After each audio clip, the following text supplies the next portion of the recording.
Assalamualaikum warahmatullahi wabarakatuh. Halo kawan KPU, jumpa lagi di acara Ngobrol Pemilu dan Pemilihan. Kali ini saya di kawasan ekonomi khusus Mandalika berjanjian dengan salah satu penyelenggara di tingkat Provinsi NTB. Yuk kita ajak beliau ngopi dan ngobrol pemilu dan pemilihan di kawasan yang indah ini.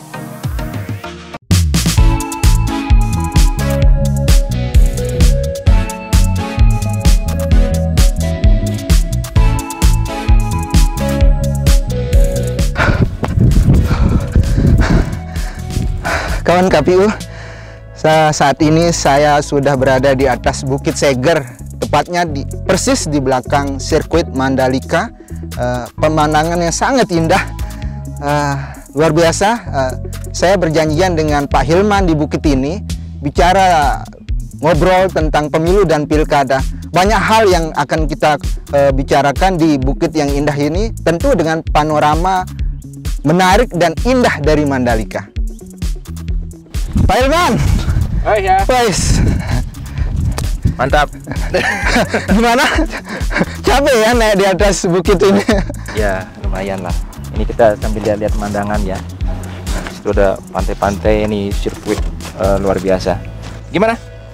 Tadi saya sempat berkeliling di area Mandalika Bukit Seger ini. Cukup baik ya, cukup indah. Lumayan lari di sana tadi ya. Lari dari pantai. Pak, kita sambil lihat-lihat pemandangan di Bukit Seger ini. Indah sekali ini. Ya. Oh, ini kan sirkuit kemarin ini. Ini tikungan berapa ini? Saya lupa berapa ya? Ada 10 ya? Iya, 10. Terus 10 ya. Pas lagi footage-nya di... Mana Mas Beka nonton? Nggak nonton. Oh. Nontonnya di TV. Iya, memang kayaknya lebih enak di TV ya. Iya, bisa lihat. Saya juga waktu itu pengen nonton, cuma biasa kan ada banyak kegiatan kita kan di KPU. Lagi sibuk-sibuknya KPU ya?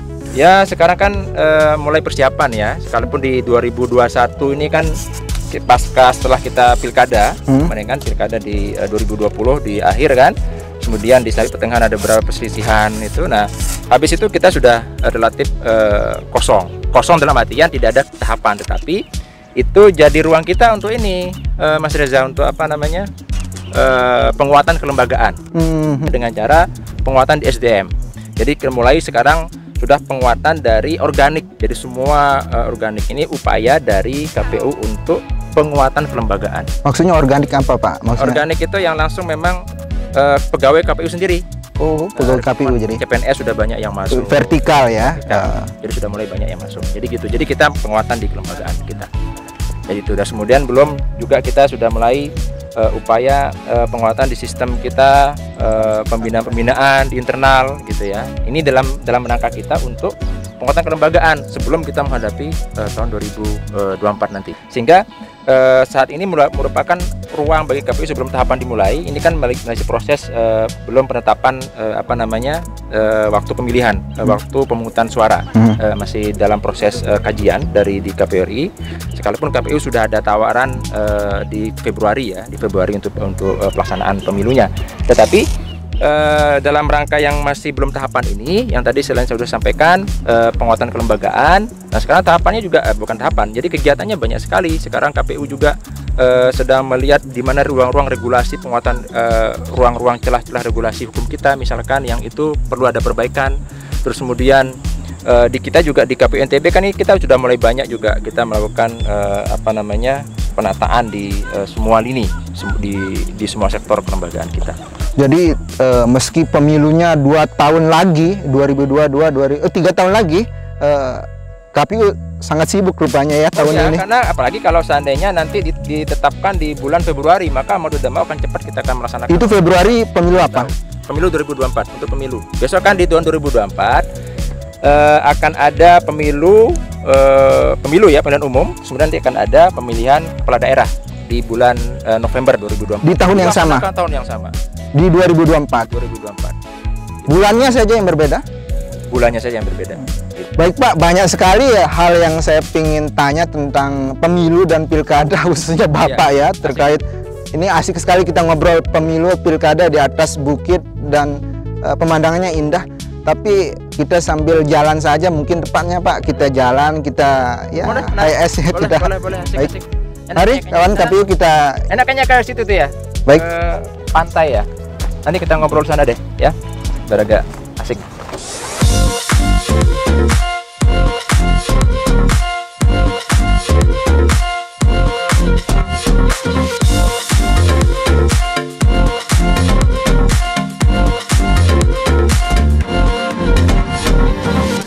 Pak, kemarin saya dengar kabar KPU lagi simulasi. Simulasi di Bali dan Sumatera Utara ya. Ya, betul. Itu simulasi apa, Bapak? Ya, kemarin di Desember kemarin ya, dan terakhir di Sumatera Utara ya kemarin ya. Jadi KPU kan melaksanakan simulasi 3 kali ya. Pertama di Sulut, tepatnya di Manado, terus di apa namanya? Di Bali dan di Sumut ya. Itu simulasi penyederhanaan surat suara. Jadi yang disimulasikan itu kemarin ada 3 jenis surat suara, 2 sama 1 surat suara. Jadi gitu. Itu yang kemarin simulasinya. Jadi kan sebenarnya simulasi ini kita kan selama ini kan ada 5 surat suara ya. 5 ya? Ya kan. Ini mau disederhanakan ceritanya. Nah, jadi sampai hari ini itu bentuk surat suara itu masih di 5 surat suara. Jadi masih belum ada kebijakan apapun berkaitan dengan penyederhanaan. Tapi KPU itu karena melihat pengalaman ya, tingkat kerumitan, kemudian biaya logistik dan sebagainya, itu berupaya sebenarnya untuk melakukan penyederhanaan surat suara. Jadi bagaimana agar karena penyederhanaan surat suara ini sebenarnya banyak apa namanya positifnya sebenarnya, karena kan surat suara ini akan berpengaruh terhadap logistik utama, logistik, dan itu pasti akan berdampak terhadap anggaran lebih efisien jadinya. Jadi semakin banyak surat suara pasti akan berdampak terhadap semakin banyaknya anggaran pengadaannya. Jadi semakin sederhana surat suara maka semakin murah. Ini menarik Pak. Jadi kalau penyederhanaan surat suara tentu masyarakat yang biasa nyoblos 5 kali 5 surat suara anggaplah menjadi 1 suara. Ya. Ini belum ada informasi apa-apa ke masyarakat. Jadi ini masih pembahasan atau bagaimana? Masih pembahasan. Jadi KPU kan masih mengkaji dulu ya. Jadi dari simulasi ini sebenarnya disurvei oleh KPU sebenarnya. Jadi dengan format 1 surat suara seperti apa, 2 surat suara seperti apa, jumlah durasi waktunya berapa yang dibutuhkan. Jadi tadi kan saya bilang surat suara itu juga berdampak terhadap anggaran. Jadi semakin sederhana surat suara juga berdampak meringankan beban dari pertama pemilih. Pemilih juga tidak ribet. Kalau 5 surat suara kan 5 lembar itu kan cukup banyak gitu ya. Nyoblos 5 kali. Itu dari segi pemilih. Dari segi peserta juga lebih memudahkan mereka untuk sosialisasi. Semakin sederhana surat suara, mereka lebih mudah untuk sosialisasi. Dan kita juga sebagai penyelenggara kan lebih enak juga kalau semakin semakin sederhana surat suaranya, beban kerja dari penyelenggara juga semakin ringan. Dibayangkan kemarin kan kita misalkan pelajaran kita itu adalah di 2019. Banyak yang meninggal itu ya. Banyak yang penyelenggara kita ya. Penyelenggara kita cukup rumit ya, dan sebagainya. Nah, sehingga upaya itulah yang menghantarkan KPU RI khususnya itu ingin menyederhanakan surat suara. Sistem kita ini kan proporsional terbuka.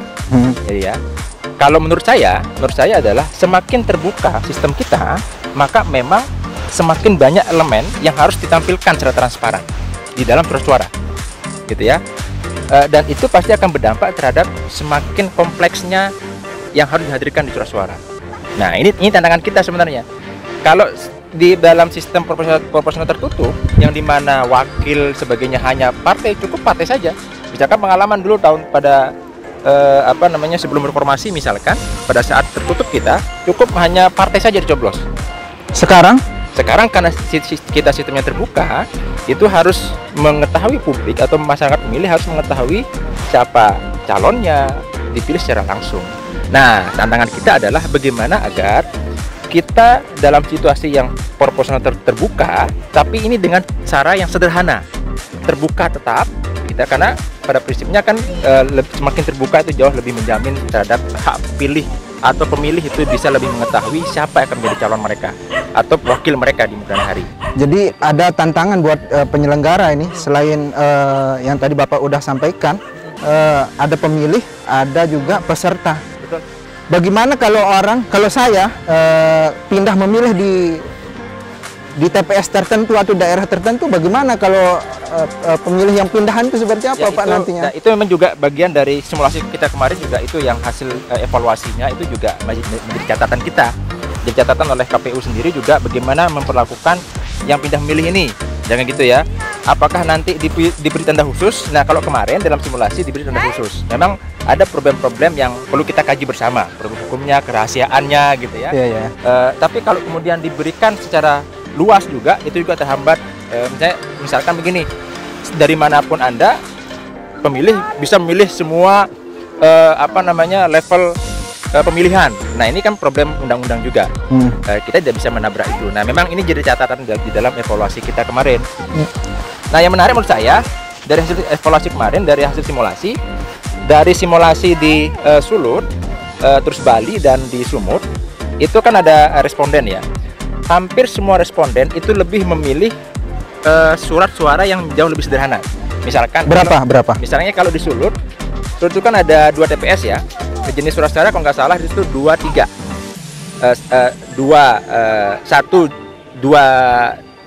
Maksudnya satu TPS itu menggunakan 2 surat suara. 2 surat suara. Satu TPS-nya lagi itu 3 surat suara. 3. Nah, dari 23 ketika disurvei itu kebanyakan responden yang memilih pada saat itu, yang hasil pemilih simulasi, 2. memilih nomor 2. Memilih dengan 2 surat suara. 2 surat suara. Ini yang digabung apa? Itu kalau kalau yang 2 itu semua pemilihan kecuali DPD. Itu sendiri. Gitu ya.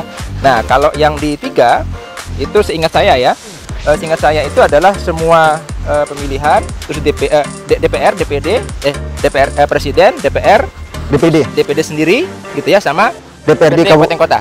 Ya, DPR provinsi dan kabupaten kota. Nah, gitu. Itu 3 surat suara.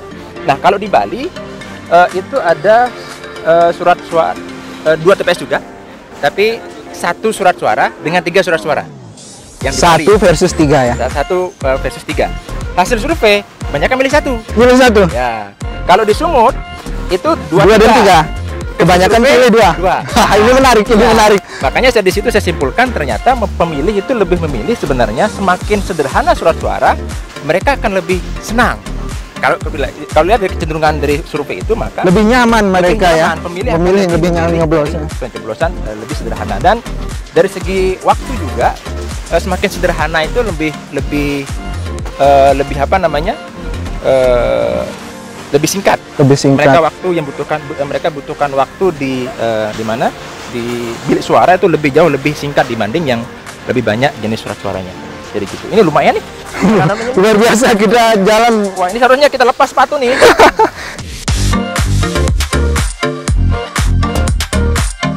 Lumayan juga kita jalan jadi di pinggir panggil, Pak. Itu lumayan ya. Gimana? Kita haus. Ayo kita ngopi. Ada di sana. Ada di sana, keren. Ya, mari Pak.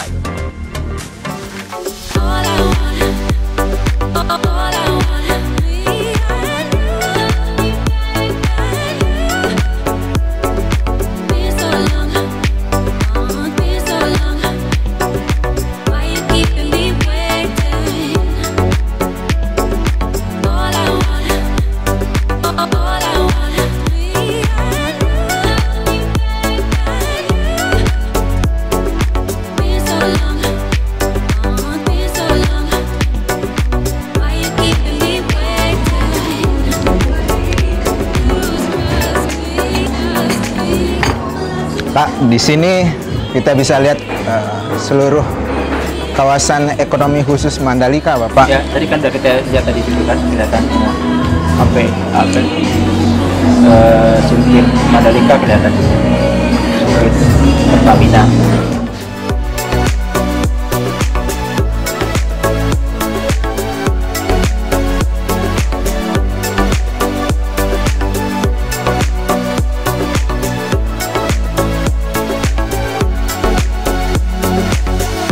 Ada rencana enggak KPU Provinsi atau KPU RI akan melakukan simulasi di wilayah Provinsi NTB? Belum, kita belum ada rencana. Itu kita tunggu kebijakan saja ya dari KPU RI. Terakhir Bapak, ini akhir tahun 2021, planning 2022, 2023 dan 2024 tentu ada perencanaan dan tahapan yang begitu panjang yang perlu dipersiapkan. Kedepannya seperti apa Pak? Ya, jadi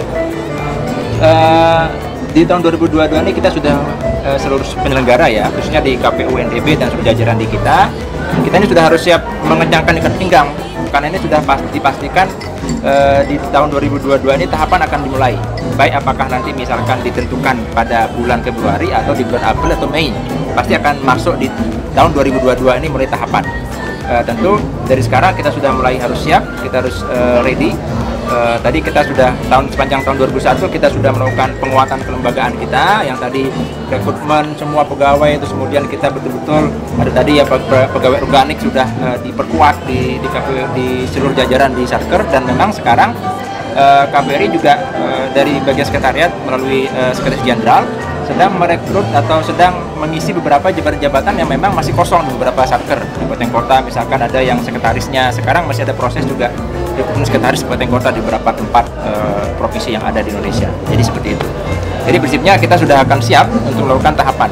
Jadi tahun 2022 ini tahapan untuk pemilu 2024. Baik kawan KPU, sekian obrolan kami di acara ngoprol pemilu dan pemilihan di kawasan ekonomi khusus Mandalika. Sampai jumpa di episode berikutnya.